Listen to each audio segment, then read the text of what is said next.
Buenos días. Ante todo, muchísimas gracias por la oportunidad de compartir con ustedes nuestro proyecto. Sigamos entonces con la presentación.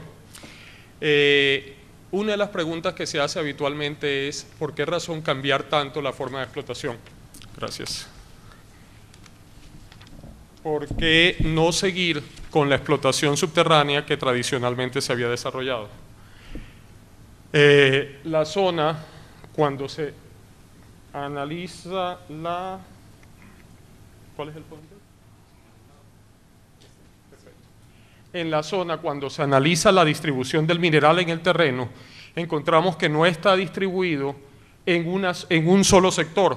Por el contrario, está esparcido en un área bastante grande. De forma que si uno se concentrara exclusivamente en los núcleos donde aparentemente hay más concentración de mineral, estaría desperdiciando unas reservas que después no sería económico explotar. También se estudió lo referente al relieve. Es cierto que el relieve de la zona es bastante escarpado. Ese relieve escarpado genera unos retos bastante considerables y unos riesgos que comparto las posiciones que se han expresado hasta el momento, no es prudente correr. Por eso mismo se localizó la mayor parte de la infraestructura en las partes más altas, en las zonas más altas, donde las pendientes son menores y donde los diseños de ingeniería permiten obtener márgenes de factores de seguridad muy buenos para la realización del proyecto. Vemos que en la zona los colores en este caso más claros están representando unos perfiles bajos y en esas zonas precisamente es donde se concentró la ubicación de la infraestructura. Eso, entre otras, tomando en consideración dos factores. Primero, en las zonas de altas pendientes, operaciones previas ya han generado casos de deslizamiento, obviamente incrementando el riesgo sísmico, geotécnico y la sismicidad propia de la zona. Entonces, ese par de factores se entran en consideración para buscar la ubicación de los elementos de la infraestructura en las zonas de menor pendiente, en las zonas donde es menos el riesgo inherente por parte de la naturaleza para la infraestructura que se coloque. Otro tema muy importante que se ha considerado para este proyecto es el tema del agua.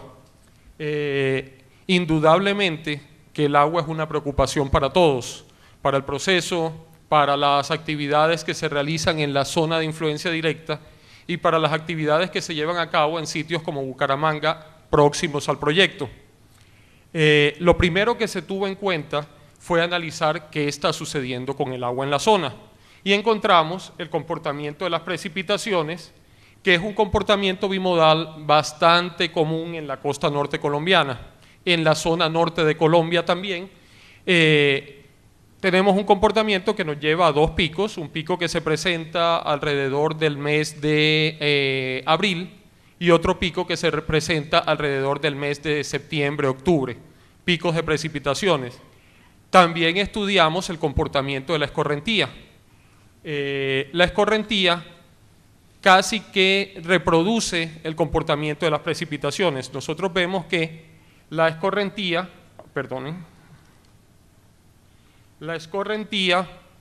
en las temporadas donde hay más lluvia es mayor y decrece, la escorrentía no llega a cero.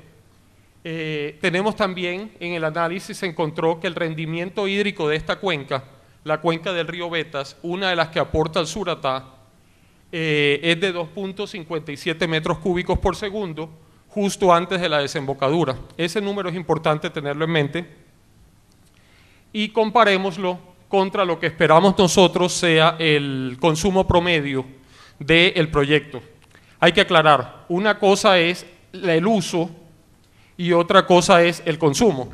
En un proyecto como el nuestro, pensado, como mostraba el señor Felder anteriormente, para recircular muy buena parte del agua que se emplee, el consumo está dictado por aquellas operaciones que no puede reutilizarse el agua. Por ejemplo, en las pilas de lixiviación, que son unas áreas considerables, la evaporación va a demandar parte de esa agua que sea repuesta. El riego de vías es un agua que no puede recircularse. las aguas de uso doméstico, aun cuando van a ser tratadas, no se recirculan dentro del proyecto, entonces son todas aguas que suman para ese consumo. Ese consumo oscila obviamente entre las temporadas de alta precipitación y las temporadas de baja precipitación.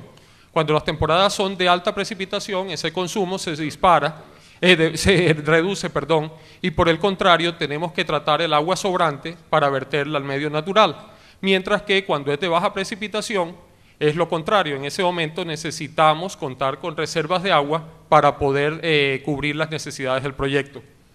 En general, tenemos que la precipitación está alrededor de los 1000 milímetros en el año en la zona de interés, y que a la altura de Puente Pane, lo que da para el área afectada, es decir, el área de infraestructura, unos 322 litros por segundo en promedio. Por eso les digo, si fuera una precipitación constante en promedio, no tendríamos que tomar agua de los cuerpos naturales, sino por el contrario estaríamos devolviéndola.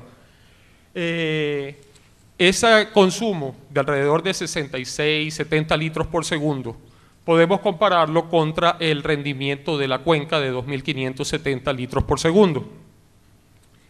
Es importante anotar también que para este proyecto, se ha dicho en varias ocasiones en la mañana y es importante recalcarlo, para este proyecto, hay proyectos que tienen condiciones distintas.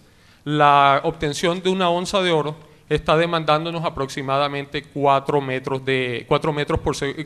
cúbicos, de agua. Hay proyectos que pueden requerir más si no tienen la opción de la recirculación. Hay proyectos que podrían requerir menos si tienen niveles de precipitación más constantes y tienen menos niveles de evapotranspiración. Comentaba lo de la cuenca del Betas. Aquí es donde estaría ubicado el proyecto, en esta elipse que se encuentra en la parte superior del Betas. A través de esta cuenca aporta el Suratá y el Suratá viene hasta esta zona. El acueducto comentaba que están desarrollando una represa en esta zona que, como se puede apreciar, no podría ser afectada por la condición de las aguas que bajara de allá, aun cuando estamos seguros de que esa condición va a ser completamente acorde con la normatividad vigente. También se analizaron el aspecto del aire, el viento y la contaminación que pudiera generar el proyecto al respecto. Como comentaba, uno de los requisitos de agua para nosotros es la irrigación de vías. Y otra cuestión es también la ingeniería que se coloca en el manejo de todas las operaciones que pudieran generar polvo. Gracias a eso y el conocimiento de la condición climática de la zona, es que podemos afirmar que nuestro aporte a la calidad de aire de las poblaciones vecinas va a estar muy por debajo de lo permisible por la Organización Mundial de la Salud, que como sabemos es más exigente que la norma colombiana al respecto de calidad de aire. Los niveles de ruido ocurre lo mismo. Dada la ubicación del sitio y dado el manejo que se hace, esperamos que los niveles de ruido sean también bastante inferiores. Hay un elemento que es importantísimo de tomar en cuenta desde el punto de vista ambiental y desde el punto de vista del proyecto en general, y es qué es lo que hay ahí. Al revisar qué es lo que hay allí, se inició primero que todo por una revisión de la aerofotografía existente. Ya se habían hecho visitas a campo, pero cuando se está hablando de áreas tan extensas, es necesario hacer una modelación más exacta, más precisa. Se tomó la aerofotografía del área existente y se hizo un mapa de la cobertura vegetal, mapa que fue verificado en el terreno mediante inspección y se encontraron varias cosas interesantes. Se encontraron, por ejemplo, una presencia localizada en algunas zonas de el roble andino, el Quercus humboldti, especie característica del ecosistema de bosque andino y altoandino. Esos cuerpos boscosos con Quercus humboldti alcanzan en varias zonas una altura de 3.500 metros sobre el nivel del mar. No se encontró en ningún momento cuerpos de roble por encima de esa altura.